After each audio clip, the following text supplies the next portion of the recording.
Caputo ya lo vimos, ya fue echado por Christine Lagarde por hacer malabarismos extraños con la plata que le había prestado el fondo.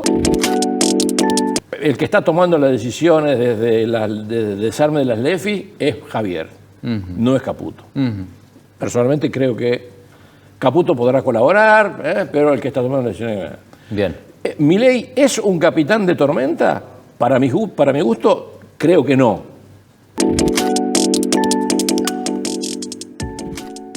Hola, ¿qué tal? ¿Cómo están? Buenas noches. La verdad que la economía argentina no es apta para cardíacos. El gobierno había establecido unas bandas de flotación que en el mes de septiembre el techo sería unos 1.470 y tantos pesos, pero cuando el dólar se aproximó a los 1.400 decidieron no cumplir aquel acuerdo firmado con el Fondo Monetario Internacional. Están interviniendo, se han peleado con los bancos, esto ha hecho y algunas otras cosas que se dispare el riesgo país y vaya a saber qué pasa con las elecciones. ¿Qué va a pasar con la economía? Es la pregunta que le vamos a hacer a un especialista. Estamos hablando de Jorge Ingaramo, que es amigo acá de la casa, muchas veces ha venido a nuestro programa, ya está acá sentado en nuestra mesa y antes de ir a recibirlo le agradecemos a la gente de Divo por esta ropa que nos han prestado. Jorge, ¿cómo le va? Muy buenas noches. ¿Qué dice? ¿Cómo le va? Gracias por invitarme. Muy bien, un placer recibirlo como siempre. Oh, gracias por invitarme. La verdad es que uno cuando lo escucha se le aclara el panorama económico, lo cual no es sencillo acá en nuestro país. Bueno, a ver, banda cambiaria con ese famoso 1%, 1.470 y tantos tendría que ser el techo. Sí. Y no solamente que no han comprado los dólares que tenían que comprar, sino que han vendido y antes de que la supere. ¿Qué es eso? Bueno, es el final de una serie de errores. Primero que una banda tan ancha así es poco útil. Una banda del 40% es poco útil. ¿Por qué? Y porque es demasiado grande, demasiado amplia, digamos. Las bandas que sirven son de más o menos 5%, una cosa así, ¿no? Uno dice, un tipo de cambio, supongamos que fuera 1.300 el objetivo del gobierno, bueno, 1.300 más 5%, 1.300 menos 5%. Eso hubiera sido útil.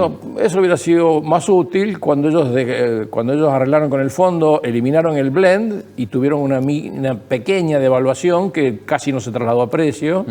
No hubo ese famoso pass-through. Exactamente. Así que hasta ahí, anduvieron bien, pero no cumplieron nada con el acuerdo con el fondo.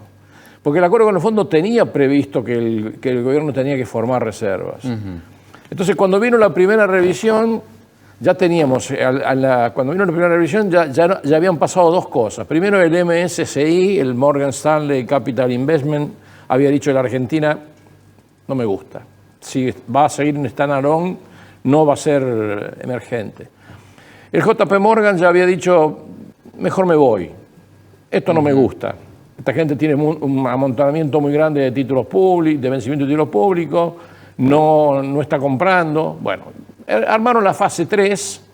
La fase 3 tenía la compra de reservas mediante los famosos Bonte 30. Hasta $1.000 millones por mes, un título que se compraba en dólares y se devolvía en pesos en el 2030. ¿No? Hicieron 2 licitaciones, la primera anduvo más o menos, la segunda no anduvo. Fracasó. Después iban a crear el BOPREAL para pagar las importaciones que faltaban y la remesa de utilidades. Lo que había quedado en la época de Massa. Claro, y las remesas de utilidades de empresas a las cuales no se le levantó el cepo. Otro segundo error. Todavía no se levantó y no hay fecha. No hay fecha. Bueno, cuando convergió el contado con liqui con el oficial, ¿para qué vas a comprar un BOPREAL? Si prácticamente... Claro, no tiene sentido. No tiene ningún sentido. Así que 2 medidas fallidas. Y después no compraron nada de reservas dentro de la banda. Y tenían que comprar, no es que era una opción. No, tenían que comprar. Había un acuerdo eran 9.800 millones que había que juntar hasta fin de año. Estaba escrito. Y en vez de juntar, hemos quemado. No, también compraron, porque de los bontes juntaron 1.500 millones de dólares. Y de la plata que les dio el Banco Central, que dicho sea de paso, son utilidades del Banco Central, que las ganó prestándole al Tesoro, o sea, le devolvió la plata, digamos, ¿no? Con eso también compraron un poco más de reservas. ¿Qué es lo que dijo Kirchner esta mañana en la televisión? Y bueno, el mercado, bueno, y la macana final la hacen con el desarme de las LEFI, ¿no? Que no lo consultan a los bancos, le sacan. Pero no le habían dado ellos una fecha de que iban a tener pero un también año. tenían que darle, no que un año, le avisaron un mes antes. Pero no les habían dicho cuando se crearon las LEFI, muchachos, esto dura hasta tal fecha, ¿o no? No. Le dijeron, cuando lanzaron la tercera fase, dijeron el 11 de julio no licitamos más LEFI. Pero de una. O sea, todas las LEFI van al mercado, se transforman y les en aumentaron el encaje. No, bueno, primero aumentaron la base monetaria, porque los bancos no le tomaron los títulos. Porque ¿cuál es la diferencia entre las LEFI y las LECAP? ¿No? Esto es técnico, pero es imprescindible entenderlo. Las LEFI es el pan en la mesa todos los días, calentito, crocante, para comer todos los días para los bancos, ¿no? Acumulan los intereses, los bancos lo consideran liquidez, lo computan como encaje, si quieren, si no. O sea, esas eran las LEFI. Ahora le dieron un sobrecito de levadura y una bolsa de harina, en lugar del pan ya terminado, que vence, por ejemplo, ahora las últimas que licitaron, vencen el 30 de septiembre. Entonces, claro, los bancos dijeron, no, pará, yo quiero liquidez todos los días. Sí, pero si yo te doy liquidez, vos me vas a comprar dólares, ¿no?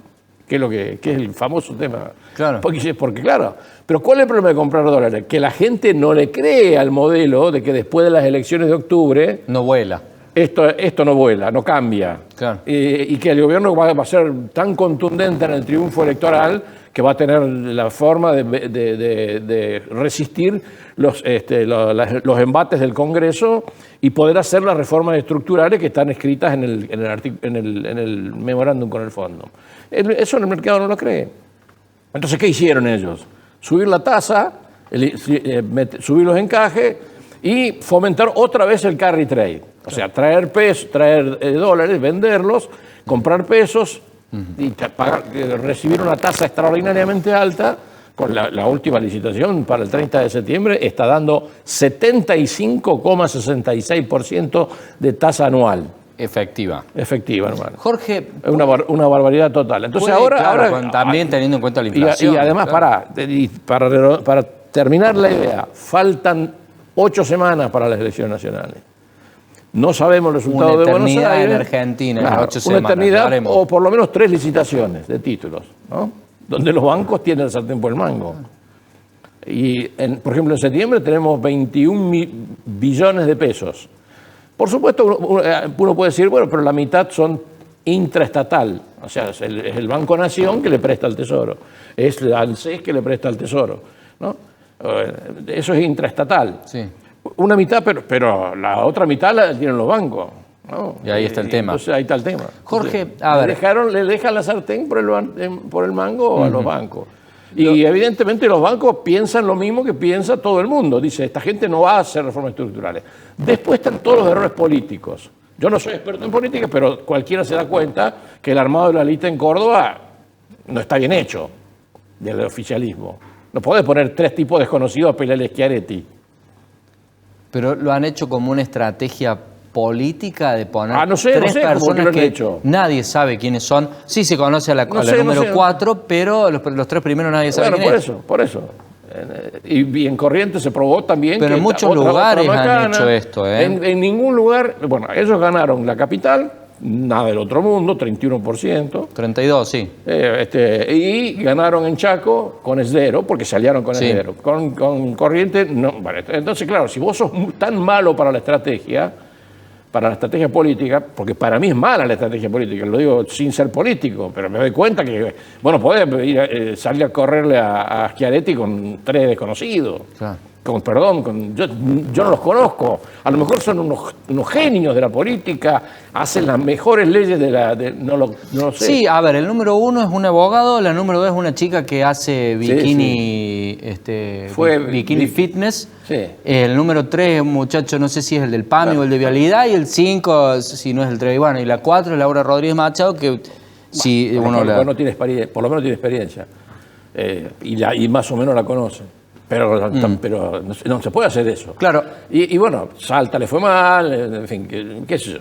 Ahora, Entonces si el Círculo Rojo ve, estos tipos no saben hacer política, lo que nos falta saber es si Milei es Carlos Pellegrini, es el capitán de tormenta, o es un tipo que cuando ve el alerta amarillo se esconde abajo la alfombra. sí. ¿no? O sale huyendo en moto como O expert. sale huyendo en moto como expert. Claro. Entonces, bueno, después, el 12-0 de la votación de diputados es impresentable. Ahora, algo tendrían que haber hecho antes. Ingáramo, la consulta, lo importante de la economía, que es la producción, más allá de todos estos papeluchos, eso. ¿cómo se ve afectada con Totalmente. esta movida del dólar, con esta franja que usted dice que es muy grande, con este riesgo país y con esta tasa de interés? La producción está parada. La producción está parada. Hay 3 sectores que marchan. El resto no anda.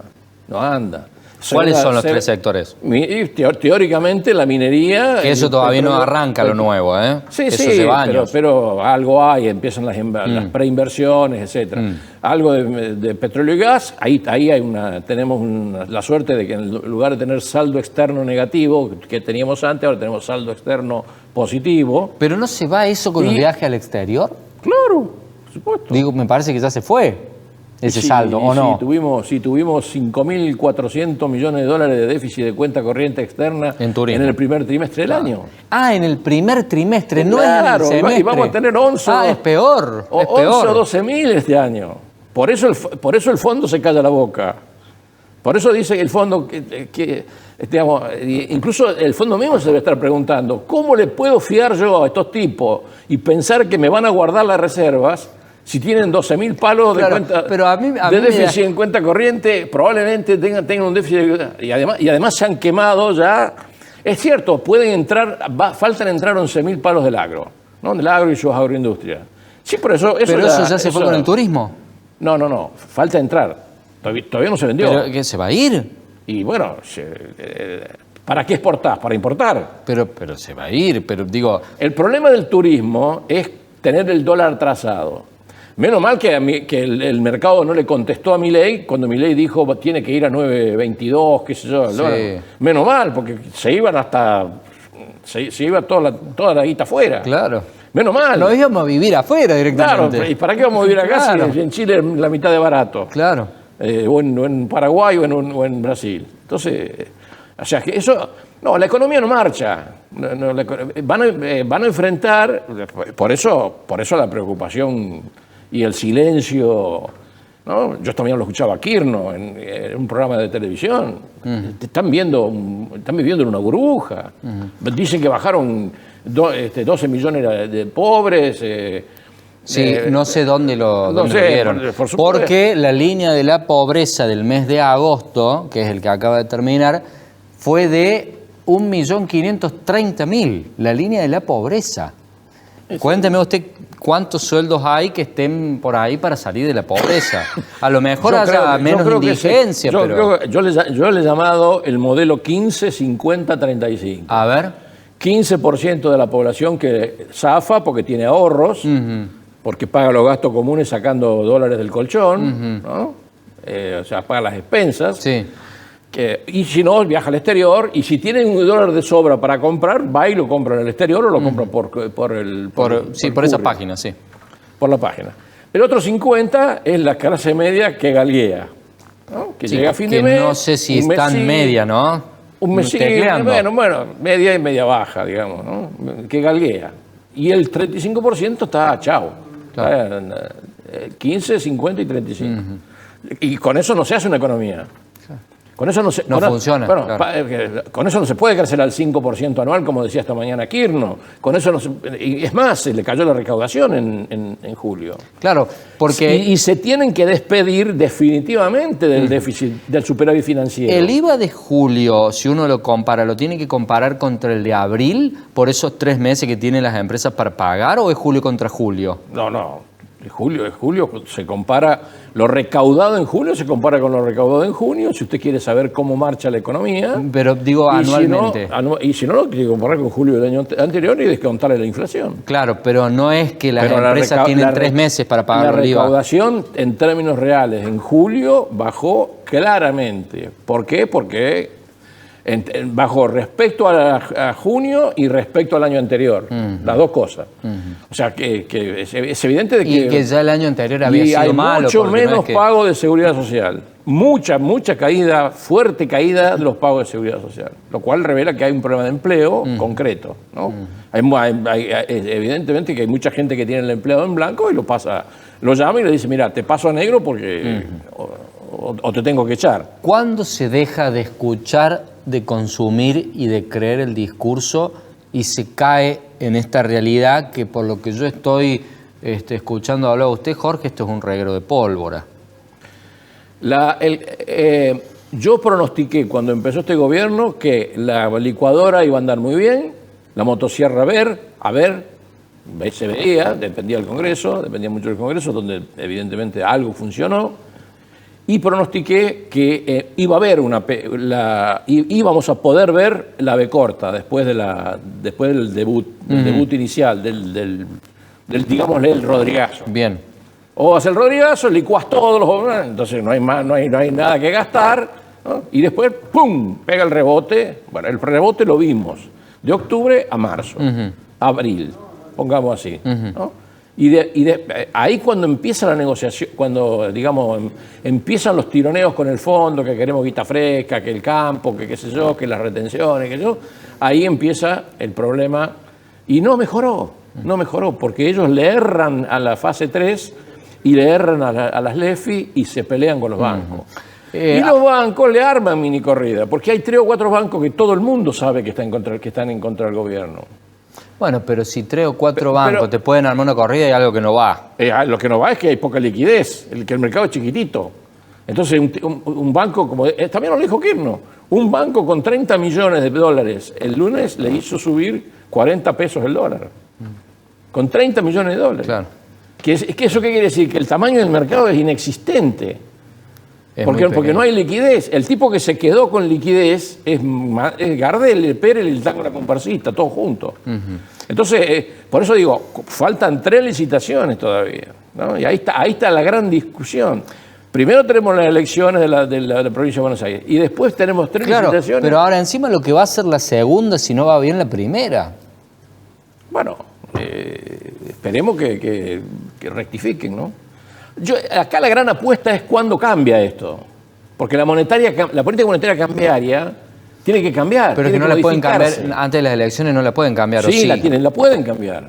¿Pero a qué costo? Con acuerdo del fondo, sí. Y si no la pierden. Pero vamos a 2 escenarios. A ver. Vamos a 2 escenarios. Escenario 1, pierden Buenos Aires. Que es obvio que van a perder Buenos Aires. Bueno, si es obvio, urgente que venga el fondo el lunes, o vamos a hablar con el fondo el lunes, y y modificamos la política cambiaria, porque ¿dónde va a pegar? Acordémonos cuando Macri pierde con Fernández la Paso. ¿Dónde va a pegar la derrota? En el dólar, eso es obvio. Sí. Bueno, está bien que la otra es una elección provincial y la de Macri fue una elección y fue ejecutiva, bueno. Pero esto nacionalizaron. ¿Esto no sería equivalente a cuando Cristina pierde con Bullrich o cuando Néstor pierde con De Narváez? No, porque el gobierno va Milei a hacer la campaña. No va el comisario a encabezar en la matanza. Va Milei en persona en la matanza. Sí. Entonces, ellos la nacionalizan. Sí, y encima, además, el armado es nacional. Sí, el armado casi le llueve un cascote. Jorge... o sea que eso... Por eso digo, ese es el escenario 1. Pierden y urgente que llamar al fondo para que bueno, sentarse y conversar, porque algo hay que hacer con la banda cambiaria. A ver... Porque ¿cuánto falta para el techo de la banda cambiaria? 6%.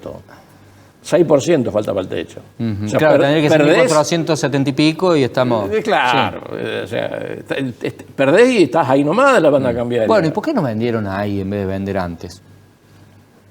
Vendieron antes. Intervenir, digo. Porque, bueno, intervinieron ahora porque ya tienen la plata. Tienen esos manguitos que juntaron, que no son más que 3.000 millones, de los cuales ya le quedan 1.500, pero que no los juntaron para intervenir, los juntaron para pagarle a los bonistas en enero. Guarda, Con la claridad didáctica que caracteriza a Jorge Ingáramo, le pido, Jorge, que me defina a Caputo y a Milei. Empiece por el que usted quiera. Bueno, Caputo ya lo vimos, ya fue echado por Christine Lagarde por hacer malabarismos extraños con la plata que le había prestado el fondo. Vamos a ver qué es lo que hace ahora, ¿no? Lo echó por Twitter. Pero creo que el que está tomando las decisiones desde el desarme de las LEFI es Javier, no es Caputo. Personalmente creo que Caputo podrá colaborar, pero el que está tomando las decisiones... Bien. ¿Milei es un capitán de tormenta? Para mi gusto, creo que no. Yo no estaba con Milei, es público y notorio, yo nunca estuve con Milei en política, sí, digamos. A lo mejor estoy cometiendo el error pero yo no lo veo a Milei como el Carlos Pellegrini, que es el capitán de tormenta que nos saca de un problema y llama a todo el mundo, hace los consensos, arma los consensos, sí, rearma los consensos. No se lo ve de consensuar. No lo veo. Además, él insultó a medio mundo, incluso a los amigos, más a los amigos que a los enemigos, ¿no? ¿Y en lo económico? Y en lo económico creo que hablar de la función de equilibrio balraciano homogénea de grado 0, grado 1, como hizo acá en Córdoba, no es lo más correcto. Hay que ser práctico en lo económico. Además, él no es un presidente productivista. Él dice, bueno, acá está el RIGI para ciertos sectores, el resto que se aguante, le abro la economía, bajen los precios, el que puede soportarlo lo soporta, el que no... A la quiebra, como lo dijo. Bueno, eso a mí, yo no lo comparto.